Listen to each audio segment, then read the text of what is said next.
Hepoters, hari ini kita akan ngobrol asik dengan pimpinan tertinggi di Bandar Udara Kuala Namu. Hari ini kita sudah bersama dengan Pak EGM, Executive General Manager kita, yang pastinya asik ya Pak ya, walaupun di tengah pandemi seperti ini masih semangat aja kayaknya Pak. Iya. Oke, selamat siang Pak. Siang Mbak. Mbak atau Mbak? Kalau di COE Intas saya dikenalnya Mbak Ica Pak. Mbak Ica. Iya. Baik, selamat siang Pak, sehat Pak ya? Alhamdulillah sehat Mbak Ica. Iya, sehat. Tapi saya nggak tertinggi, masih ada lagi di atas lantai 4. Waduh. Oke, baik, terima kasih Pak buat waktunya ya mengizinkan kita COE Intouch untuk ngubek-ngubek kantornya Pak EGM. Kapan lagi nih Hepoters kita boleh ngubek-ngubek kantor bos? Baik Pak, ini selama pandemik ini gimana Pak kegiatan? Apakah masih seperti biasa atau mungkin Bapak ada mengurangi kegiatan ke kantor mungkin? Ya, saya makanya buat teman-teman Hepoters gitu ya. Iya, boleh disapa Hepoters dulu. Boleh didara-dara dulu Pak. Hai Hepoters. Selamat siang, Hepoters.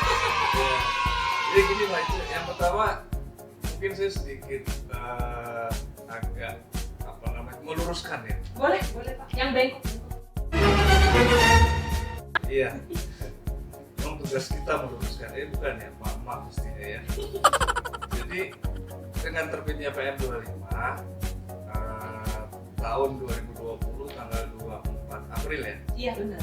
Itu status bandara itu bukan terminate operation. Oh gitu Pak. Jadi Ya. kita minimal operation. Kenapa minimal operation?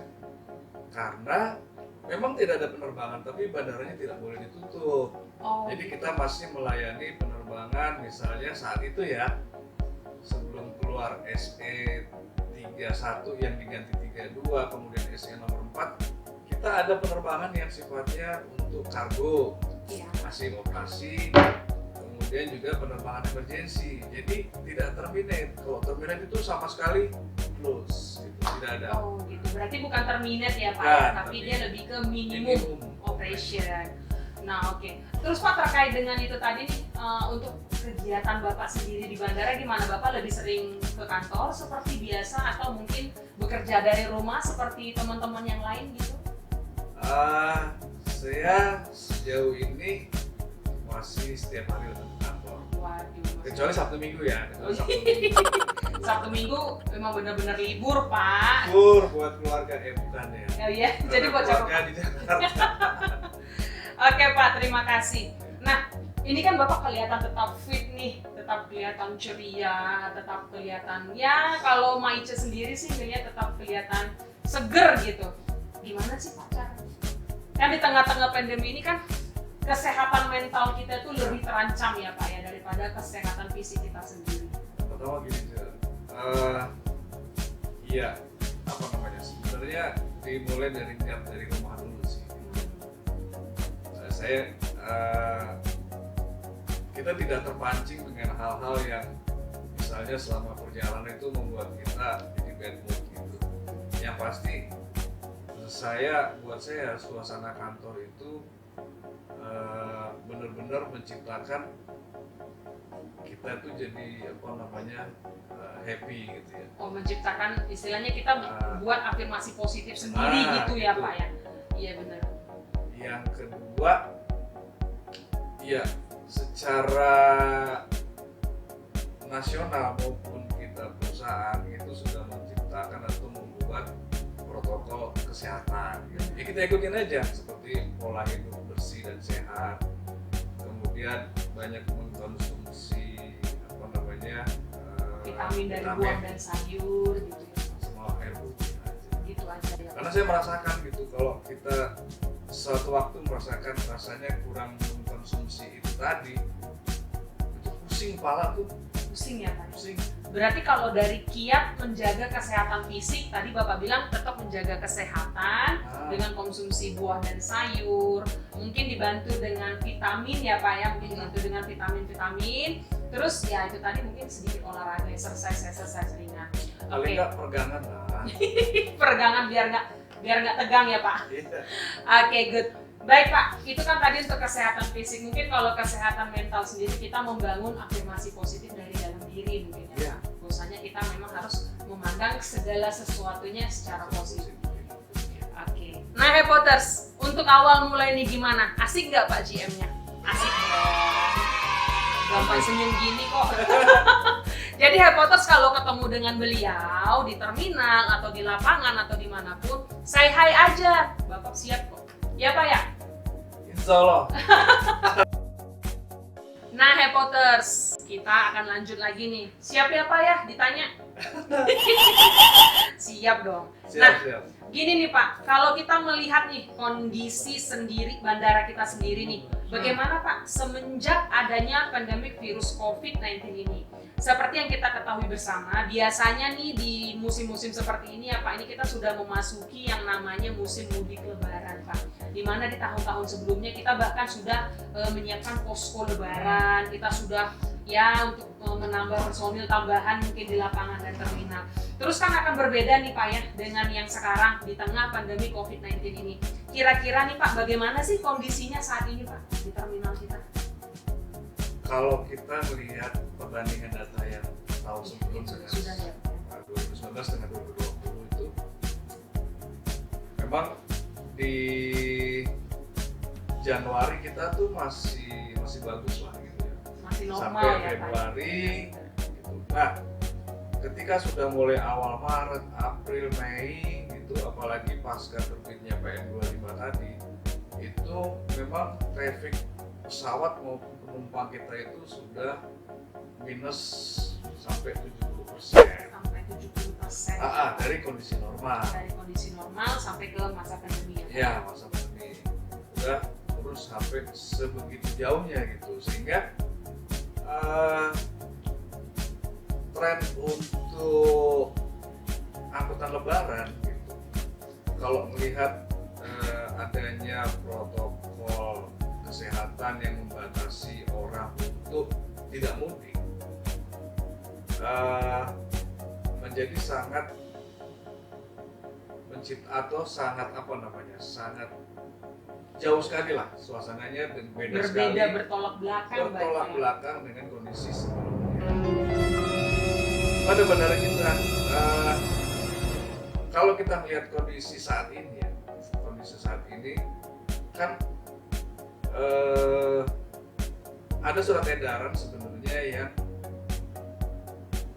sebagai exemption ya, atau pengecualian gitu. Iya. Pengecualian buat beberapa kategori, misalnya para pejabat atau para petugas kesehatan, kemudian tenaga medis tadi ya, kemudian juga pekerja repatriasi yang ingin pulang itu dengan beberapa syarat tertentu memang diperbolehkan.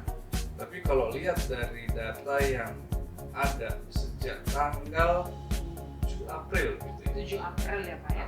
Itu rata-rata penerbangan kita dalam sehari hanya plus minus 8 sampai 10 penerbangan. 8 sampai 10 penerbangan dari yang sebelumnya itu Ya. ratusan ya Pak ya. Hampir 200. Hampir 200 setiap hari gitu.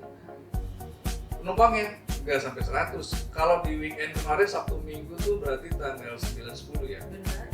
Itu sampai di atas 150 orang. 150 50 orang. Kapasitas Biasa. satu pesawat ya Pak ya Iya, kalau. biasanya kita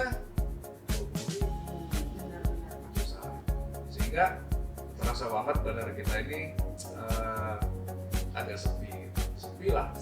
Nah, apalagi himbauan dari pemerintah bahwa larangan mudik ini sebenarnya punya tujuan untuk memutus mata rantai tadi. Mata rantai penyebaran COVID-19 ya Pak ya. Baik Pak, di sini saya bisa nambahin bahwasanya sebenar-benarnya dampak dari COVID-19 ini kita tuh paling merasakan gitu ya Pak ya, dimana hiruk pikuk mudik itu biasanya kita terasa, biasanya kita rasain, tapi tahun ini berbeda. Tapi it's okay Pak, saya rasa mungkin itu salah satu cara. Itu salah satu cara untuk kita menyongsong tahun yang lebih baik nantinya. Apa namanya kehidupan yang baru, istilahnya new normal life Iya. gitu. Mungkin buminya butuh istirahat. Nah, tadi kan Bapak udah nyebutin nih Pak ke Happoters sekalian dan orang-orang yang membutuhkan jawaban dari pertanyaan ini tentang siapa-siapa aja sih yang boleh menggunakan alat transportasi udara khususnya. Dan tadi kan Bapak sempat menyebutkan nih ada syarat-syaratnya nih. Kira-kira Pak apa aja sih yang dibutuhkan gitu untuk boleh menggunakan transportasi udara itu sendiri? Nah, Pak Ijo dan teman-teman Hepoters, jadi sebenarnya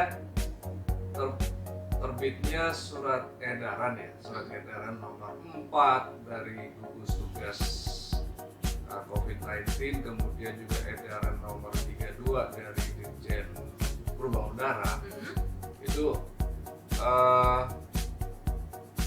memberikan kesempatan untuk dapat beroperasinya lagi angkutan udara. Tapi semua itu tidak lepas dari persyaratan yang sudah ditetapkan dalam Permen nomor 25 gitu kan. Kemudian juga dalam ada surat edaran dari Kemenkes gitu, dari edaran Dirjen P2P itu yang mensyaratkan beberapa persyaratan yang pada akhirnya sebenarnya inline dengan protokol kesehatan. Misalnya Mbak Ice mau terbang nih gitu kan, pastinya dia harus dibekali dengan surat dari perusahaannya. Apakah dia dalam rangka tugas, kemudian tugasnya itu kemana, gitu, harus dibunyikan. Itu pertama surat tugas. Di samping tentunya identitas diri harus punya. Itu syarat-syarat mandatori tetap harus ya Pak ya. Harus. Kemudian dia juga sudah punya tiket. Nah, yang paling penting terakhir adalah dia harus bisa membuktikan dengan surat keterangan sehat bebas COVID atau apa nama istilahnya, negatif reaction ya, COVID. Dan benar-benar negatif di sini Pak ya. Negatif. Nah, apakah cukup itu? Ternyata enggak juga, belum. Gitu. Ketika sampai di bandara, ada petugas yang akan melakukan sejenis pemeriksaan dan pendataan ulang seperti itulah. Jadi mengklarifikasi ya setiap penumpang, diukur lagi suhu badannya. Oh gitu Pak, bukan berarti dia udah dapat surat dari atasannya, terus dia udah punya surat referensi mungkin dari Menteri Kesehatan atau sejenisnya yang berkompeten dia itu bebas COVID, tapi itu belum tentu menjamin gitu maksudnya ya Pak ya, kalau mereka itu sampai di bandara. Tidak serta-merta gitu. Oh gitu. Oke lah, kaitannya dengan suhu badan nih, kita mau berangkat hari ini, pagi minum paracetamol aja, suhu badan pasti kan turun. Tapi kan nggak seperti itu. Iya. Dilakukan cek ulang di situ terhadap suhu badan, kemudian ditensi lagi, jadi kita ada alat di KKP itu, kantor kesehatan pelabuhan akan melakukan tensi secara singkat, kemudian dicek suhu badan kita, kemudian dilihat lagi persyaratan tadi yang sudah kita sebutkan di awal untuk diklarifikasi lagi gitu ya. Baru mereka akan mengeluarkan satu namanya clearance. Jadi ada form.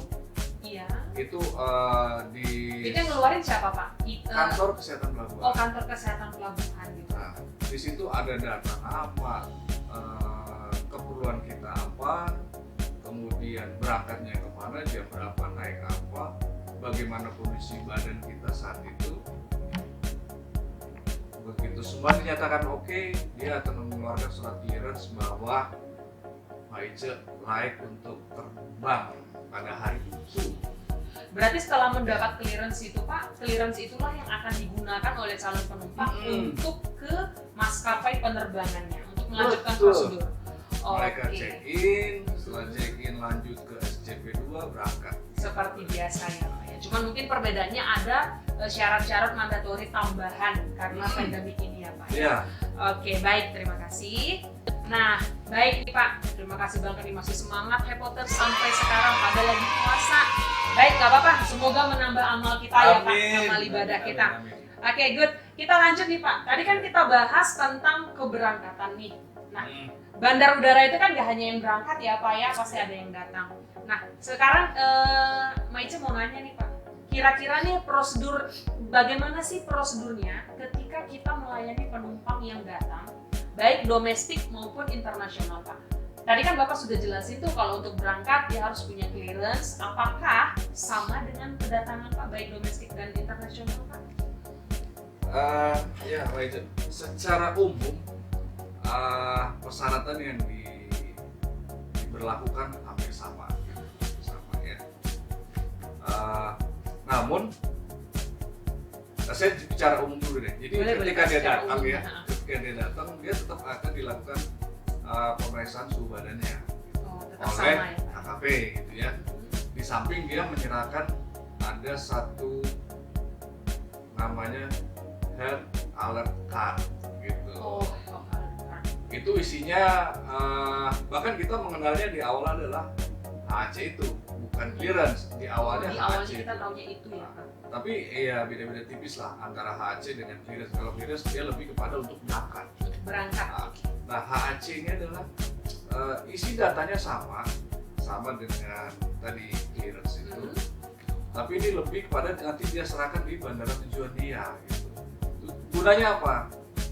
Jadi otoritas kantor kesehatan pelabuhan itu dia punya data semua penumpang yang tiba dari manapun, kondisinya seperti apa, alamatnya di mana, gitu kan, dia dari mana, itu ada. Nah, memang akan dilakukan pemeriksaan khusus kalau untuk internasional ya. Untuk internasional biasanya nih yang datang itu kan para tenaga kerja, gitu kan. Kemudian ada pelajar, ya. Mereka akan dilakukan pemeriksaan yang tambahan, katakanlah gitu, lebih kepada pemeriksaan suhu badan yang lebih detail lagi. Nah, ketika kemungkinan terdeteksi gitu, katakanlah suhu badannya tinggi, pasti ada pemeriksaan lanjutan, baik. Seperti bisa saja dilakukan rapid test di lokasi nih. Oh gitu ya, Pak ya. Jadi semua ada protokolnya gitu, ada protokolnya. Berarti tetap mengikuti protokol yang sudah ada ya, Pak ya. Jadi kalau misalnya dia nggak suhu tubuhnya normal, kemana? Kalau menunjukkan gejala demam seperti apa juga jelas ya, Pak ya. Oke. Dan itu itu berlaku sama nggak sih untuk inter dan domestik? Sama ya. Sama. Jadi ketika terdeteksi ada suhu badan yang kalau nggak salah 38 ke atas. Iya, 37, sampai 30. Sampai ada 4. Itu pasti akan ada dilakukan pemeriksaan lanjutan, pemeriksaan tambahan untuk memastikan gitu. Apalagi misalnya dia dari daerah yang menjadi pusat penyebaran, seperti misalnya kalau di domestik itu dari Jabodetabek gitu ya. Kalau luar negeri mungkin dari negara-negara yang memang menjadi pandemi di sana itu kan kita tahu tuh beberapa negara di Eropa di mana itu sudah menjadi pandemi. Pasti teman-teman dari otoritas kantor kesehatan pelabuhan akan memberikan perhatian khusus terhadap penumpang. Oh begitu ya, Pak. Pasti. Oke, baik. Terima kasih banyak nih Pak EGM. Hepoters, kita harus kasih applause nih buat Pak EGM. Kenapa dikasih applause? Karena di tengah pandemik seperti ini, di tengah bulan puasa seperti ini, beliau masih kasih waktu nih buat para Hepoters untuk menjawab semua pertanyaan-pertanyaan yang mungkin sebenarnya kita udah pada tahu tapi belum paham ya, Pak ya. Karena beda nih, Pak, sekedar tahu dengan paham. Saya rasa sih seperti itu. Kalau tahu ya paling tahu doang, tapi kalau paham itu lebih mendetail. Nah, baik Pak. Ini Ma Ica nih mewakili para Hepoters. Kira-kira nih Pak, Pak Jody ada harapan ataupun kira-kira sebagai seorang leader nomor 1 di Kuala Namu ini, Bapak ada nggak sih kira-kira yang mau disampaikan untuk seluruh karyawan dan juga para pengguna jasa kita juga di lapangan? Kira-kira gimana Pak? Jadi Pak Ece, yang pertama mungkin saya mau sampaikan dulu buat teman-teman di internal kita ya, di AP2 ya, untuk para karyawan berarti gitu. Harapan saya gini aja, tentunya kita kan ingin terus bersama-sama bagaimana kita bisa melewati situasi ini gitu, pandemi ini dengan selamat gitu. Yang paling penting kan itu dengan selamat, sehingga selamat dalam hal ini artinya kita survive gitu ya. Kemudian kita bisa setelah survive kita selamat, kita bisa recovery sama-sama, kemudian kita lanjut lagi nih kehidupan yang mungkin dibilangnya new normal gitu ya. Balik lagi ke new normal, tapi istilahnya new normal gitu. Bukan lagi kembali kehidupan yang lalu, tapi kehidupan baru yang mungkin eranya tidak akan sama dengan sebelum adanya pandemi ini gitu. Nah, perusahaan sudah menyiapkan beberapa protokol baik itu untuk kesehatan, kemudian untuk bagaimana cara kita bekerja, bagaimana kita menjaga hubungan baik itu dengan mitra, artinya protokol terkait dengan bisnis gitu ya, udah disiapkan oleh perusahaan, baik berupa instruksi, kemudian ada handbooks gitu, kita bisa baca. Bahkan insya Allah dalam waktu dekat perusahaan punya program kaitannya bahwa nanti 1 Juni itu kita sudah mulai menerapkan bekerja namanya work from office gitu ya. Oke, 1 Juni. Kalau 1 Juni sudah di state oleh kantor pusat. Nah, bagaimana kita menuju ke 1 Juni gitu. Nah, buat kita itu akan disampaikan atau diberikan pelatihan atau sosialisasi, tentunya tidak secara ini ya head to head, tapi secara virtual gitu. Kita akan diberikan training, kita akan diberikan sosialisasi bagaimana kita bekerja di office itu menjadi merasa terjamin baik kesehatan maupun keamanannya maupun keselamatan. Itu kan perlu tuh. Jadi mungkin teman-teman yang selama ini sudah bekerja dari rumah ya, work from home gitu, kemudian tanggal 1 Juni kita work from office, ya memang sih masih mengacu kepada protokol kesehatan. Misalnya nih dalam satu ruangan kita hanya bisa mengisi jumlah orang misalnya hanya 50% gitu. Tetap ada physical distancing ya Pak ya. Nah, bagaimana dengan yang lain? Yang lain tetap bekerja dari rumah gitu. Nah, ini nanti yang akan dibuatkan satu keputusan dari direksi gitu ya, kantor pusat. Kriteria-kriteria pekerjaan, jenis pekerjaan apa saja yang akan diatur nanti gitu. Kelihatannya mungkin yang pertama gitu, yang paling awal adalah lebih kepada teman-teman yang back office. Karena kalau fungsi operasi seperti security, AMC, PK, kemudian di services, dis, info, kan nggak mungkin dikerjakan dari rumah, mereka harus hadir. Karena kan kalau servis itu harus langsung gitu. Nah, ujung-ujungnya yang diharapkan adalah endingnya nih, jangan lagi sampai ada iri, dengki atau pemikiran negatif kok dibeda-bedakan di antara yang back office dan yang operasional. Kalau kata anak milenial penyakit hati ya. Penyakit hati mah nggak ada obatnya. Iya, harapannya itu sebenarnya lebih kepada bagaimana tadi lah AP2 ini tetap bisa survive, kemudian recovery, dan kita bisa berlanjut sama-sama. Jadi susah senang ya bersama perusahaan. Seperti hashtag kita ya, susah senang bersama perusahaan. Nah, baik nih Pak Ejem, itu kan tadi untuk karyawan nih. Sekarang Bapak punya nggak kiat-kiat khusus atau pesan-pesan untuk para pengguna jasa kita nih? Mungkin tips-tipsnya, karena kan tadi Bapak sebutin banyak nih proses-proses tambahan, prosedur tambahan untuk bisa mendapat clearance dan dapat menggunakan transportasi udara. Kira-kira Pak, tips apa aja sih yang harus dipersiapkan gitu? Ya, ini buat para pengguna jasa bandara ya. Bener nih. Iya bener, soalnya kan nanti dikira masih normal tapi taunya gimana gitu. Yang pertama kita harus yakin bahwa kita ini sehat dulu. Sehat dulu sehat dulu gitu kan, karena menurut saya even dia sudah dapat surat keterangan bebas COVID, toh di bandara akan dilakukan double check lagi. Benar, Pak. Kesehatannya dicek, suhu badannya, kemudian dilakukan tensi gitu. Nggak sembarang nih, dokter ya loh yang ngecek. Dia tahu kalau kita tuh sebenarnya lagi pura-pura sehat, tahu pasti. Karena dia orang yang berkompeten di Nah, bidangnya ya Pak ya. Bukan sekedar ngecek dokumen yang tadi saya sampaikan. Nih dok, gitu. Nah, dia ada wawancara gitu, ada wawancara sedikit lah. Kemudian yang pasti sehat, gunakan masker. Nah, ini ketika kita mau berangkat, kondisi saat ini berbeda dengan kondisi sebelumnya.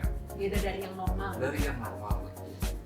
Di mana akan dilakukan pemeriksaan tambahan, kemudian mengklarifikasi dokumen yang ada sebelum dia diizinkan masuk terminal. Bukannya apa-apa bahwa terminal ini kan area publik. Bukan hanya dia yang ada di situ, ada teman-teman kita yang bertugas di sana, ada para karyawan airlines.